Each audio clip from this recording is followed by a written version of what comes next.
बोलो जयकारा। बोल मेरे श्री गुरु महाराज की जय। श्री सद्गुरुदेव भगवान की जय।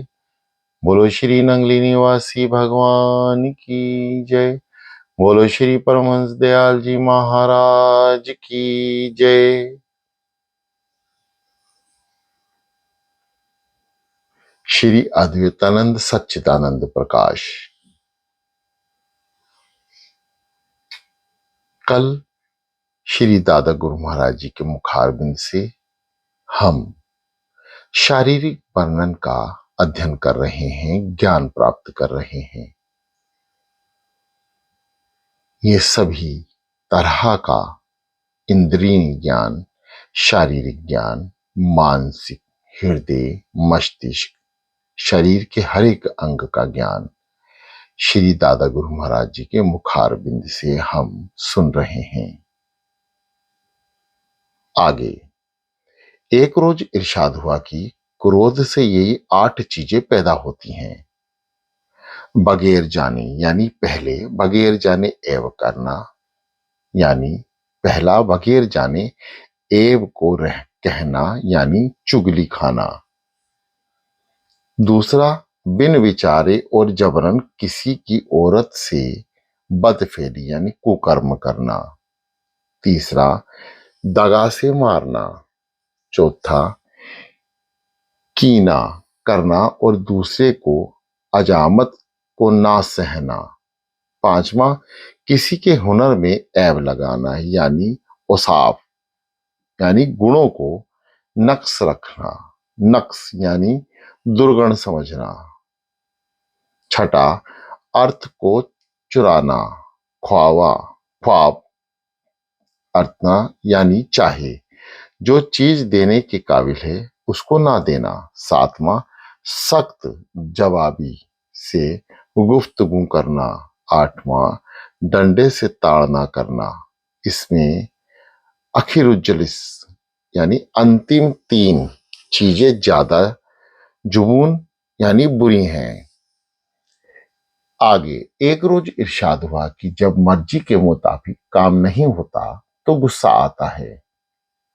उस वक्त ये ख्याल करना चाहिए कि एक दिन ऐसा होगा कि हमारी सब शो दूसरों के तसरूफ यानी प्रयोग में आएगी। जिस तरह से वे चाहें करेंगे। उस वक्त हम गुस्सा यहां और किस पर करेंगे। बस हमको चंद रोज उम्र ताल्लिक यानी कड़वी कठिन और दूसरों की दिल शिकनी यानी दिल तोड़ना ना करनी चाहिए। टूटा हुआ दिल हरगिज नहीं बनता। आगे एक रोज इरशाद हुआ कि हमसद यानी ईर्षा बड़ी बुरी बला है। हासिद ईर्षालु, हासिद यानी ईर्षालु हमेशा हसद की आग में जलता है रहता है। हासिद दूसरे को कुछ नुकसान नहीं कर सकता मगर अपनी काया तापता रहता है। नकल है कि 3 शख्स सफर में एक जगह मिले। एक ने दूसरे पूछा कि भाई तुम क्यों घर से रवाना हुए।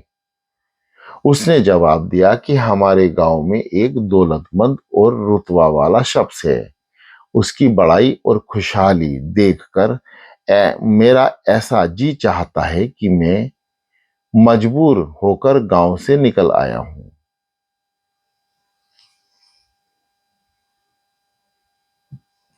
इन दोनों ने भी कहा कि हमारा भी ऐसा ही हाल है। यह तीनों मिलकर सफर करने लगे। आगे चलकर उनको एक अश्वियों की थैली मिली। अब तो उसमें से हर एक को चाहता था कि बाकी इन दोनों को कुछ ना मिले और सब मैं ही ले लूं। इसलिए ना तो वापस आपस में बांट सकते थे और ना ही थैली छोड़ने का हौसला था। 3 दिन रात बिला यानी बिना खाना खाने के गुजर गए।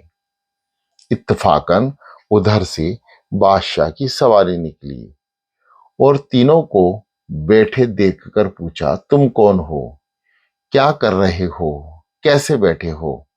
उन्होंने अर्ज किया कि ये थैली हमको मिली है, इसको हम बांट नहीं सकते। इसमें से एक ने अपना हाल इस तरह बयान किया कि मेरा यह मंशा है कि मैं किसी का भला ना करूं और कोई मुझसे फायदा ना उठाए। दूसरे ने अर्ज किया कि यह बात तो महात्मा शख्स हैं। मेरी तबीयत ऐसी है कि अगर कोई दूसरे के साथ भलाई करे तो मैं अरसा तक जलता रहूं। तीसरे ने कहा कि जहांपना, यह दोनों तो पारस यानी परोपकारी हैं। मेरा तो ये मतलब है कि कोई किसी के साथ नेकी के बदले में नेकी ना करे, ताकि नेकी को शुक्रगुजारी का नामो निशान ही दुनिया से मिट जाए। इनकी बात सुनकर बादशाह मुताज्जुब यानी विस्मित हुआ और सोचा कि यहाँ ऐसे शख्स हों, वहां ना मालूम क्या कहर खुदा यानी ईश्वरीय प्रकोप नाजिर यानी गिरे। इसलिए पहले को देश निकाला दिया, दूसरे को फांसी दी और तीसरे को धूप में टंगवा दिया, ताकि लटका लटका सूख कर मर जाए। आगे, एक रोज इरशाद हुआ कि शहावत यानी काम वासना में कुछ लज्जत है, क्रोध में जोश है और खत है, मोह में सच्ची नहीं तो झूठी मोहब्बत है, अहंकार में मान बढ़ाई और ख्यालात हैं, लेकिन लोभ यानी लालच ऐसा जलील है कि बावजूद दौलत की मौजूदगी के इंसान ना तो आप खुद कुछ लुत्फ और मजा उठा सकता है और ना औरों को उठाने देना चाहता है।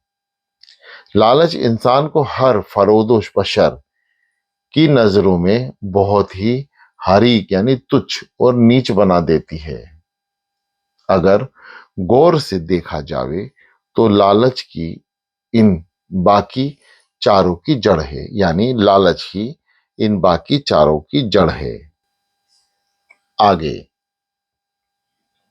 एक रोज इरशाद हुआ कि पेट की लपट ऐसी बला है कि क्या गृहस्थी क्या साधु सबको बेबस कर देती है। भूख के गालवा में इंसान को अच्छे बुरे की तमीज नहीं रहती। पुराणों में विश्वामित्र जी की कथा सुनी थी कि भूख से तंग आकर वह मुर्दा गोश्त खाने पर आमादा हो गए, मगर 56 के अकाल में मारवाड़ में इससे भी ज्यादा गमनाक और इबरतनाक नसीहा यानी दुर्घटनाएं देखने और सुनने में आई। मुकाय सांभर में एक सेठ जी रोटी बांटा करते थे और फोकस 6 औरत और 6 मर्द और 6 महा और 6 चाह एक रोटी देते थे। अकाल की मारी एक औरत की गोद में तकरीबन 3 साल की लड़की थी। वह 2 रोटी रोज ले जाया करती थी।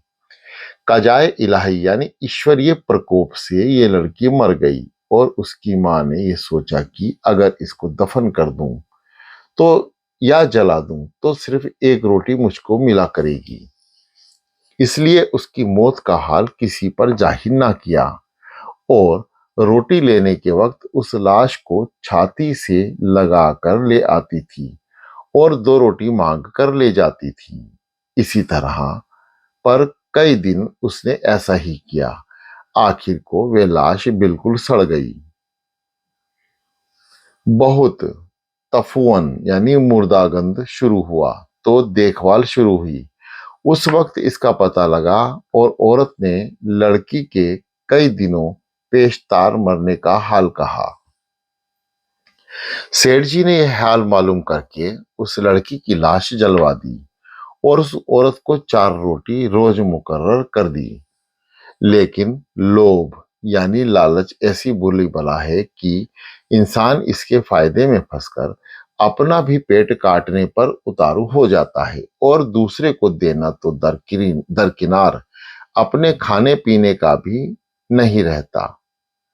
उन्हीं अभ्यास का जिक्र है कि सांभर सांभर में ही एक कंगला बाजार में तन बिरहन यानी नग्न फिरा करता था और झूठी पत्तलों से झूठन चुन चुन कर खाता था।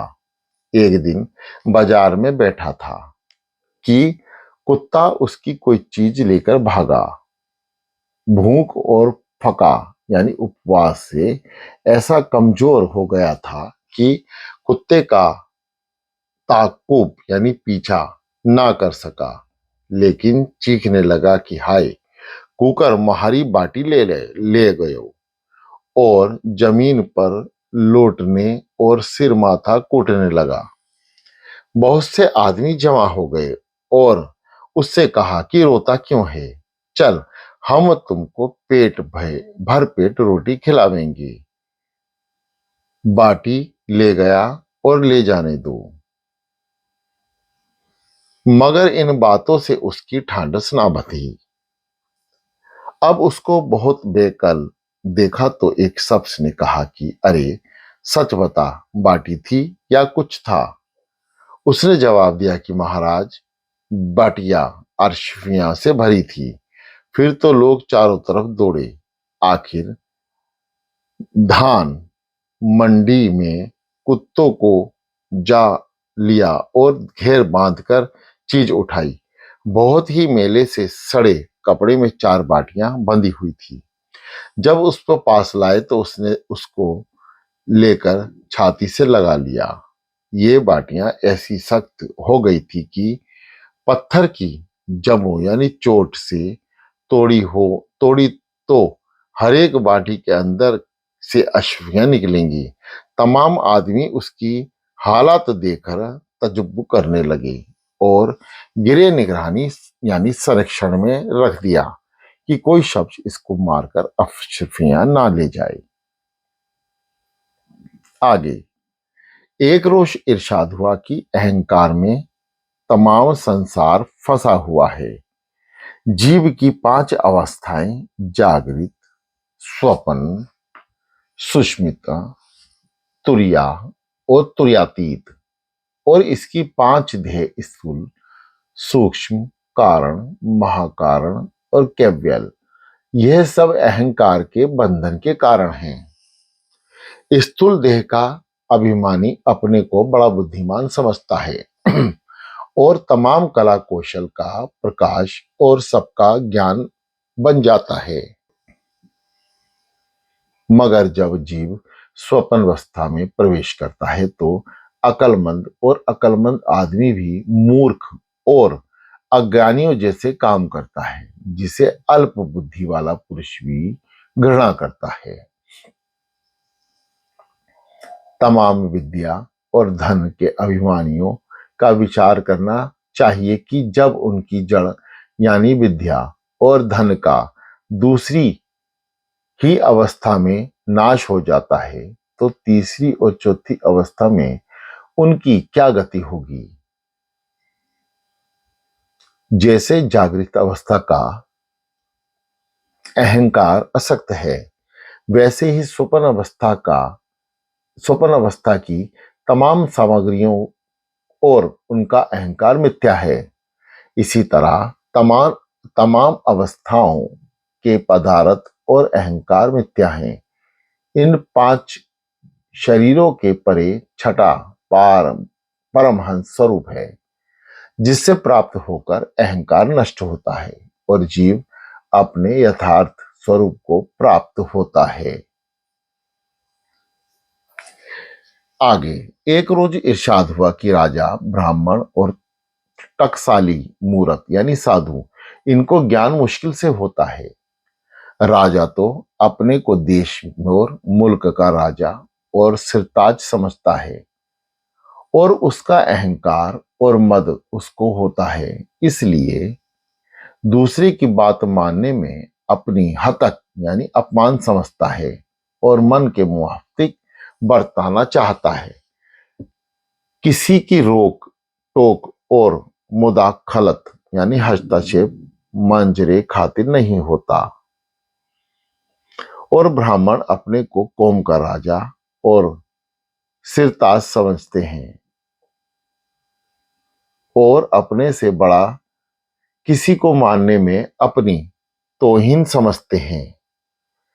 कौम यानी वर्णन से अहंकार में फंसकर दीन होना या किसी भी अन्य मानवा पसंद नहीं करते और अपने मन के मुताबिक करना चाहते हैं।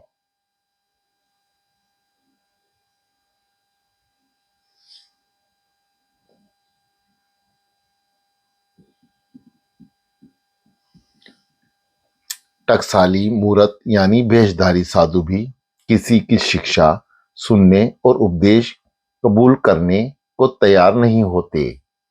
वह समझते हैं कि जब हमने भेष धारण कर लिया तो हम सबसे बड़े दर्जा पर हो गए। अब किसी से जाकर पूछने और समझने में अपनी हैटी देखते हैं और मान के ख्याल से जिज्ञासा नहीं कर सकते। जगतगुरु ब्राह्मण और ब्रह्मगुरु सन्यासी का कालमा यानी वचन कहते हैं कि हम ब्राह्मणों से भी ऊंचे दर्जे पर हैं। अगर हम किसी से कुछ पूछेंगे तो मान घटेगा। इस मान बढ़ाई के ख्याल में ही यह तीनों ज्ञान से महरूम यानी वंचित रह जाते हैं। लेकिन अगर इसमें से कोई अपने राज या विद्या या भेष में अहंकार का त्याग कर जिज्ञासु बन जाए तो फिर वह सब होता है भी यकताए जमाना यानी जमाने में एक ही है। इसमें से जो कोई निकलता है वह अपने वक्त का लासानी यानी अनन्य होता है। बोलो जयकारा। बोलो मेरे श्री गुरु महाराज की जय।